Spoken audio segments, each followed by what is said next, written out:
All right, guys, welcome back to the channel. Today we're going to go over an EC135 helicopter. We're going to go over the hydraulic pump drive shaft seal that's in the transmission and when it's leaking, what to look for and how to change it. It's not hard, pretty simple. This will be a quick one. All right, you guys ready? Let's do this.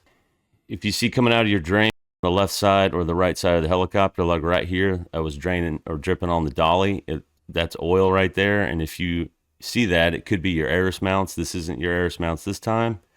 You guys know on both sides there's that drain tube on both sides, so it's gonna be dripping out oil right there. Not a big deal. So you go and you detach both the hydraulic pumps to figure out which one's the bad one. Just take the whole pump out. Okay, there's 4 bolts that hold the pump on. You should know, you probably already know that. Nothing you guys don't already know. Actually, there's 5. 4 on the mount, or 4 on the pump itself, and then 1 on the back side of the pump. It's on a little bracket. Anyway, not a big deal. You undo those 5 bolts, you just pick it straight up, and then you just rotate it forward. You don't need to disconnect any of those lines or anything. You don't need to break open the hydraulics. You just tilt it forward like this one. I got pictures from doing both sides, so don't get confused. If it looks different, well, that was because I took a picture on the different side. Not a big deal, right? So if you lift up your hydraulic pump and you see something like this, if you see oil like mixing with all that NICs, that's probably your problem. For this one, I can't 100% guarantee it's transmission oil or if it's a mix of transmission oil and hydraulic fluid. So on the spline side of your hydraulic pump itself, there's a seal right there that's in the pump, and if it's leaking hydraulic fluid out of there, then you have to change your pump. And it's kind of hard to tell. Pretty sure this one's transmission oil. That's the easiest part to change. So we're going to do that. And we're going to go over that. Not a big deal, right? So where do we go? We go into the EC135 maintenance manual, the AMM 6321006-4. What is it? No, it's not 6-4. That's 8-4. Okay. Open your eyes, old man. Got it. All right, you're going to need grease. It's CM101, just look it up. It's just grease. Okay, the other thing you need is dry cleaning solvent, which is CM202.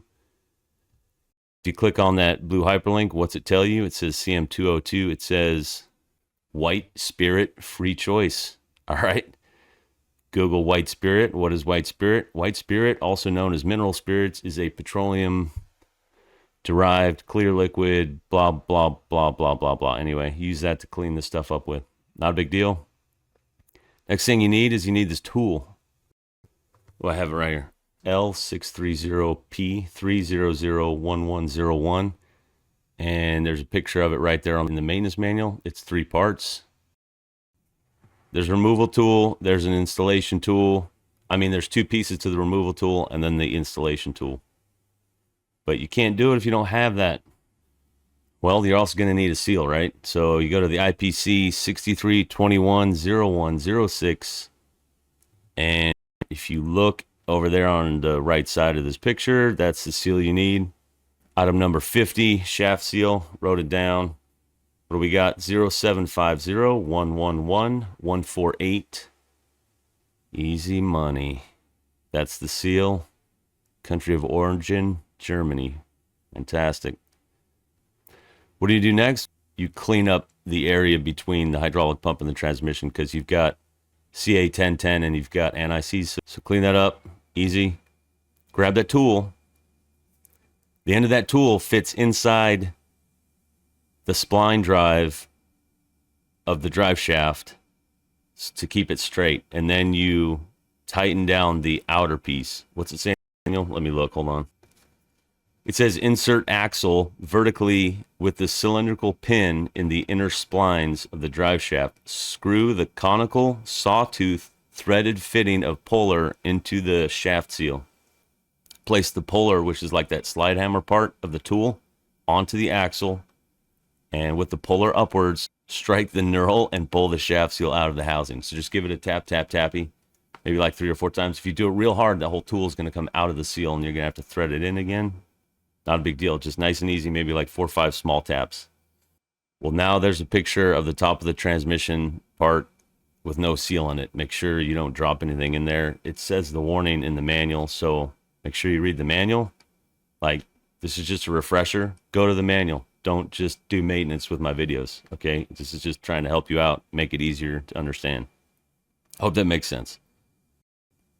All right, grab your new seal. The manual says put grease on the outside of the seal to help it go into the housing. Also, normally with seals, you're going to put grease on the inside. It doesn't say that in the manual, but do that because that way it goes over the spline drive without like catching the lip and screwing everything up. And this is the bottom side of the seal. This is the part that goes inside the transmission because you want to seal oil into the transmission, not let it come out, obviously. All right, another thing, look at the installation tool, which is not this tool. It's this tool right here. There's a lip, so that pushes the seal just a little bit further down than flush on inside the housing where it goes. Not a big deal, but it doesn't hold the seal. Like you can't put the seal on it and then put it in. You got to put the seal down in there and get it started. Then you get this tool, you put it in the housing, and it fits right inside the hole of the flange there. So you can't really go sideways with it, so it'll go straight down. So you make sure you got the seal in there and it's in the correct direction. You put the installation tool in there, and then you just push down with it. Just like you don't have to tap it or nothing. Just, you know, get your body weight on it and push it down. Boom. And once it's flush, it's in. Nice and easy. Just make sure it's good. Then the manual says to clean out the drain tube with your, mineral spirits or mineral, what they call it? Oh, with your white spirit. Clean it out with your white spirits. Good to go. Make sure you put a bucket underneath the helicopter so all that mineral spirits doesn't just go on the ground. It's going to be dirty because that whole tube is filled with oil and it attaches to other drain lines. So it could be filled with a bunch of crap. Cool. Now hook that tube back up like you're supposed to. Next, it says install the pressure supply system of the hydraulics. It's just your whole hydraulic pump and reservoir assembly that we just took off. We're just going to put that back on. But we're going to go through the manual so we make sure we do it right. Like I said, look it up in the maintenance manual. This is AMM 29-10-004-2. What do you need? You need CM111, which is anti-seize compound. What does it call out for? Never seize pure nickel is what they call it. The other thing you need is CM518, corrosive preventive paste. Used to be old Masinox, now it's CA1010-1160. Everybody should have that at their base. All right. So there's an inspection on the splines of this drive shaft on this pump. And the only place it calls out for is on the installation of this pressure supply system, the pump. So it just says, if you see signs of wear, do a check on the splines. It says W12, I don't know what that means, of the drive shaft. But if you continue reading on, so if there's wear, you need to do this check. You have these two pins that are specific size, and you put them on the opposite side splines, and you hold them there, and you check the dimensions to see if it's worn out or a lot, or if it's worn out past limits or not. You could also just pull that shaft out of there and change that shaft. Sometimes it gets stuck in there. I know I'm talking fast now, so I'll slow down. Ours were good. Our splines were fine, not a big deal. So it says apply anti-seize compound to the drive shaft of the hydraulic pump. So just not a big deal. Make sure you get it in there good. It doesn't have to be super thick. Just make sure all the splines are covered with anti-seize. All right, next, apply corrosion preventive paste onto the flange of the hydraulic pump drive. So I put it on the part of the transmission, nice and thin. Don't get crazy. Just cover the whole thing. All right, install the pressure supply system onto the hydraulic pump drive as follows. Well, you just lift it up, you line up the splines, and you might have to rotate it a little bit, and then you just drop it down nice and easy. Don't get crazy. Don't break this drive shaft. All right, then you don't forget to put if you disconnected the electrical connections, which is a good idea, make sure you hook them back up. You can't, I want to say they're dummy proof. They're keyed for, one's keyed for one, one's keyed for the other. You can't put one where the other one goes. All right, install your 5 bolts. It says apply a torque between 36 and 53 inch-pounds to the screws. There's 5 screws, 4 on the flange, and then 1 on the back side. Easy.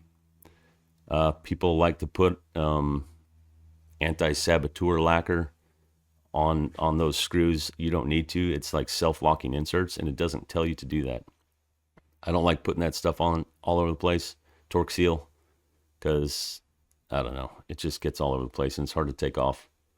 Anyway, I'm blah blah blahing you to death. What's it say after that? It says remove. It says remove all. It says remove all tools and other material and clean the workstation. Yeah, wipe up the part of that CA1010 that squeezed out. Like, clean that up. Otherwise, you're gonna end up wearing it later. All right, now at the end of that was on installation of the pressure supply system. If we go back to the replacement of the shaft seal, at the end it says, should I have it here? It says check shaft seal for leakage. To do this, perform a ground run at power setting ground idle for a period of 5 minutes. Yeah, go have your pilot run it ground idle, not flight. Anyway, it doesn't matter. He can do flight too. It's cool. Just make sure it doesn't leak. Then the next thing it says is attach transmission fairings. All right, pretty easy, right? Not hard. How many times have I done this? I think 3. And it's all been on my helicopter, which is really weird, but I have seen them leaking hydraulic fluid out of the pumps more than transmission fluid or transmission oil out of the transmission side of the seal, if that makes sense. Anyway, if this one keeps leaking, it's flown about 10 hours since I've done this job, at least, maybe even 20, and yeah, no leaks, so that's positive. But the next time I have this hydraulic pump off, if there's hydraulic fluid in there, then I'm going to have to change the hydraulic pump. And I think we got that due in October, is our 12-month hydraulic fluid check. Anyway, just a quick video trying to help you guys out. If you got any questions, just give me a holler. Put some messages in the comments. Dang, it didn't come out. Thank you guys for your support. Thank you guys for watching this video. And I'll see you guys next time. All right, later.